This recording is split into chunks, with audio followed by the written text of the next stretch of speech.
नमस्कार दोस्तों, आप सभी के लिए। और दोस्तों, आप सभी को पता ही है आपके ग्रुप डी के एग्ज़ाम चल रहे हैं और कुछ फेज के एग्ज़ाम जो हैं आपके ख़त्म भी हो चुके हैं।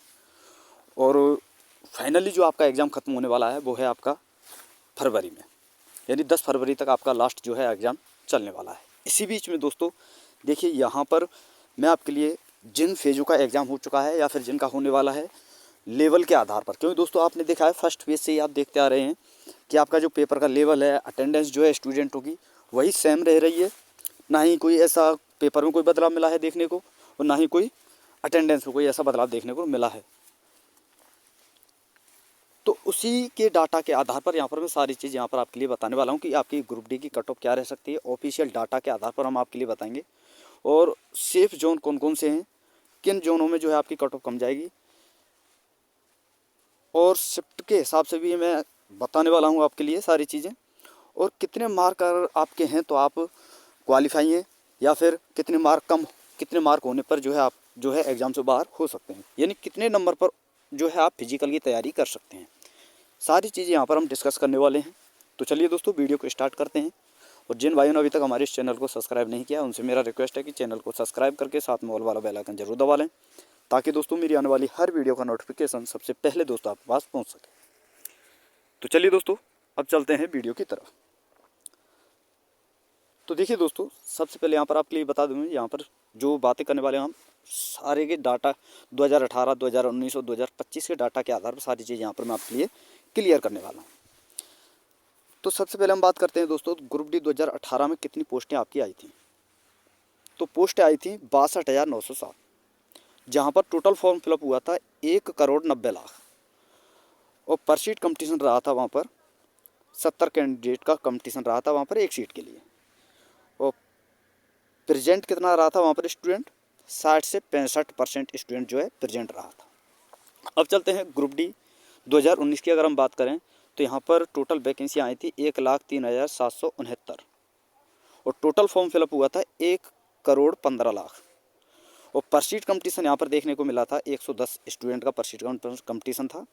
और प्रेजेंट जो रहा था स्टूडेंट, अटेंडेंस जो रही थी स्टूडेंटों की वो रही थी 50%। अब चलते हैं दोस्तों अब के डेट में, जो अब की बार जो आपकी वैकेंसी निकली थी ग्रुप डी की, जो आपके एग्ज़ाम चल रहे हैं, इसमें टोटल आपकी वैकेंसी थी 32,438, और टोटल फॉर्म फिलअप हुआ था 1,08,00,000। और मैं पर सीट कंपटीशन की बात करूँ, 150 का यहाँ पर पर सीट कंपटीशन यहाँ पर आपका है। और जो अटेंडेंस रही है एग्ज़ाम के समय वो रही है 40 से 45%। और ये दोस्तों में जब आपके लिए मैंने एनालिसिस कराया था एग्ज़ामों का शिफ्ट के हिसाब से कि किस शिफ्ट का किस प्रकार से पेपर आया है, क्या अटेंडेंस रह रही है, तो वहाँ पर भी मैंने आपके लिए बताया था 45-50 के एवरेज जो है आपकी अटेंडेंस वहाँ पर देखने को मिली। और कहीं कहीं तो 230%, 35% भी अटेंडेंस देखने को मिली है।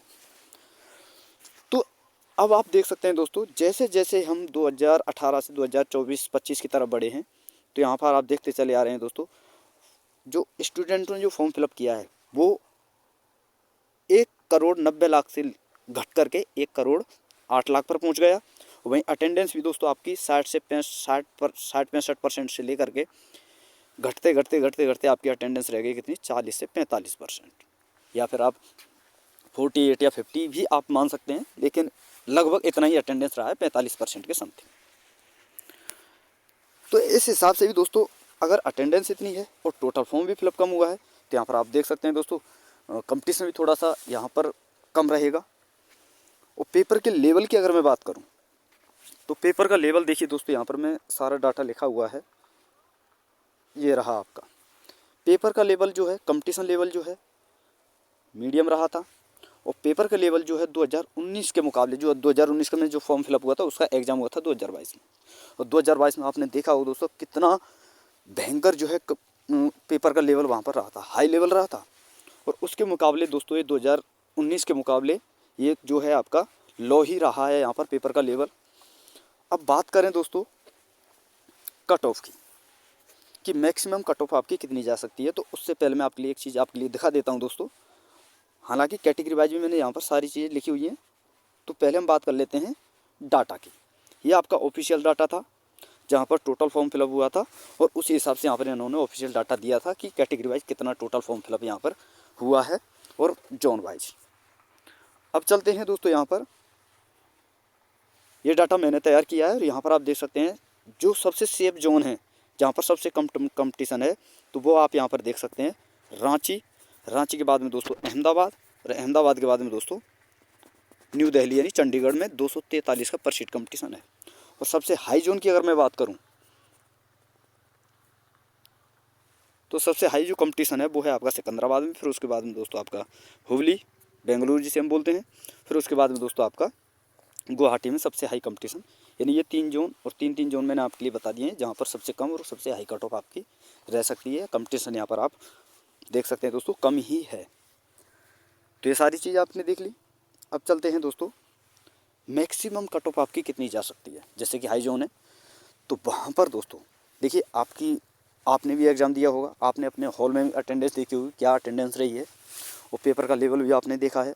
लेकिन अब की बार दोस्तों क्या हुआ है, करंट ने स्टूडेंटों को अच्छा खासा रुलाया है, जिसकी वजह से दोस्तों स्टूडेंटों का अटेंड भी कम रहा। और साइंस जो है दोस्तों, एक तो होती है दोस्तों कि ऊपर से साइंस पूछ लेना या फॉर्मूले बेस पर साइंस पूछ लेना, लेकिन पिछली बार के हिसाब से अगर मैं साइंस की बात करूं तो थोड़ा सा टफ रही है। या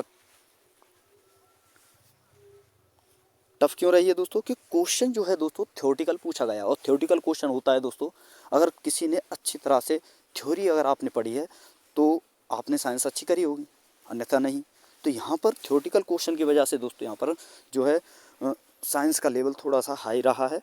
हालांकि फार्मूला बेस पर हम अच्छी तरह से कर लेते हैं, लेकिन थ्योरेटिकल क्वेश्चन थोड़ा सा समझना होता है लैंग्वेज को, जिसकी वजह से दोस्तों यहाँ पर जो अटेंडेंस होती है, जो क्वेश्चन को करने का जो लेवल होता है स्टूडेंट का, वो थोड़ा सा कम रहा है।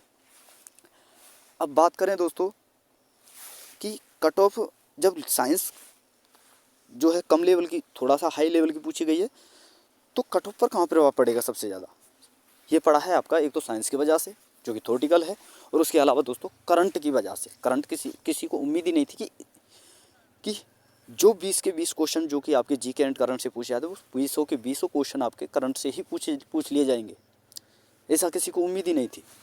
और इसी वजह से दोस्तों यहाँ पर अटेंडेंस जो है आपका अटेम्प्ट जो है स्टूडेंट को वो भी कम रहा है। हालांकि किसी ने 95 किए हैं, किसी ने 96 किए हैं, लेकिन दोस्तों ऐसा तो है नहीं कि जिनका 95-96 उनका गलत नहीं होगा। देखिए दोस्तों, क्योंकि मुझे ये पता है कि जब पिछली बार 2019 का जो एग्ज़ाम हुआ था, एक स्टूडेंट था जिसके 93 क्वेश्चन अटेम्प्ट किए थे उसने, और उसके 23 क्वेश्चन गलत थे। अब आप देख सकते हैं दोस्तों, जिन्होंने 96 अटेम्प्ट किए क्या उनके 15-20 क्वेश्चन भी गलत नहीं होंगे? बिल्कुल होंगे। तो उस हिसाब से भी यहाँ पर जो है कट ऑफ थोड़ा सा लो देखने को मिलेगी। अब बात करते हैं मैक्सिमम कट ऑफ कितनी जा सकती है, तो 70। भाई एवरेज कट ऑफ की बात करूँ तो 55 आपकी रह सकती है, लेकिन नॉर्मलाइजेशन सबसे ज़्यादा इफेक्ट डालेगा आपका नॉर्मलाइजेशन। जो कट ऑफ पर प्रभाव पड़ेगा वो नॉर्मलाइजेशन की वजह से, शिफ्ट के हिसाब से कि शिफ्ट कौन सी शिफ्ट हार्ड रही है, कौन सी ईजी रही है, कहाँ पर कितना नॉर्मलाइजेशन होना है, उस हिसाब से। तो नॉर्मलाइजेशन की अगर मैं बात करूँ, मैक्सिमम आपको 5 से 6 मार्क तक जो है मिनिमम आपको जो है देखने को मिलेंगे कि इतना मार्क आपका मिल सकता है नॉर्मलाइजेशन में। अब बात करते हैं दोस्तों सेफ स्कोर के रॉ मार्क के आधार पर और नॉर्मलाइजेशन के आधार पर। तो चलिए दोस्तों अब बात करते हैं हम कट ऑफ की। तो देखिए दोस्तों, कट ऑफ का पूरा डाटा यहाँ पर मैंने लिखा है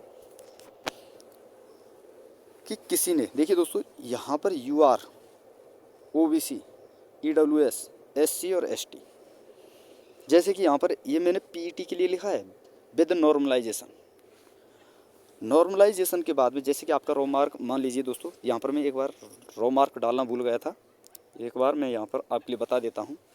यहाँ पर मानकर चलिए आप दोस्तों 55 से और 60 के बीच में,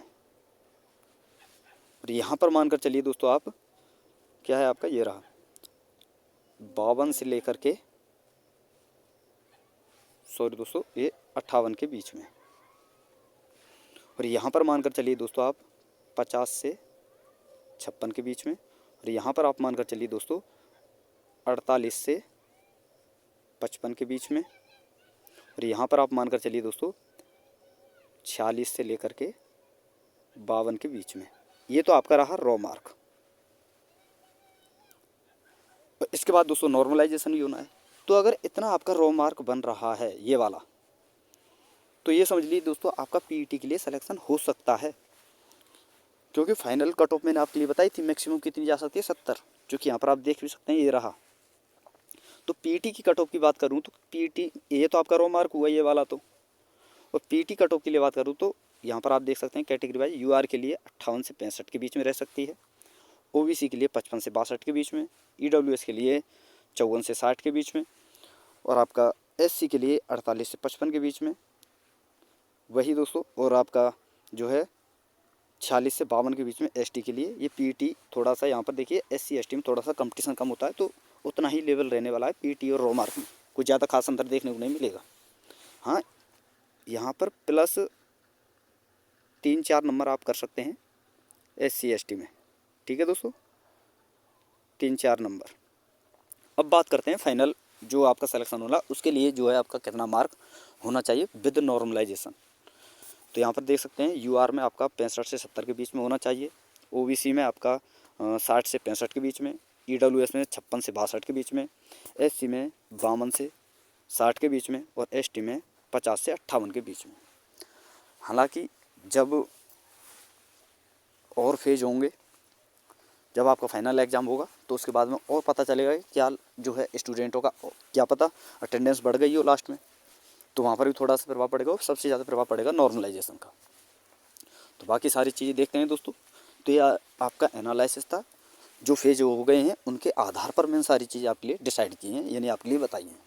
तो दोस्तों यहाँ तक कि आपका वीडियो अगर आपको अच्छा लगा हो तो वीडियो को लाइक कर दें, शेयर कर दें, और जिन भाइयों ने अभी तक चैनल को सब्सक्राइब नहीं किया उनसे मेरा रिक्वेस्ट है कि चैनल को सब्सक्राइब करके साथ में ऑल वाला बेल आइकन जरूर दबा लें, ताकि दोस्तों मेरी आने वाली हर वीडियो का नोटिफिकेशन सबसे पहले दोस्तों आपके पास पहुंच सके। तो थैंक यू दोस्तों, धन्यवाद, फिर मिलते हैं नई वीडियो के साथ।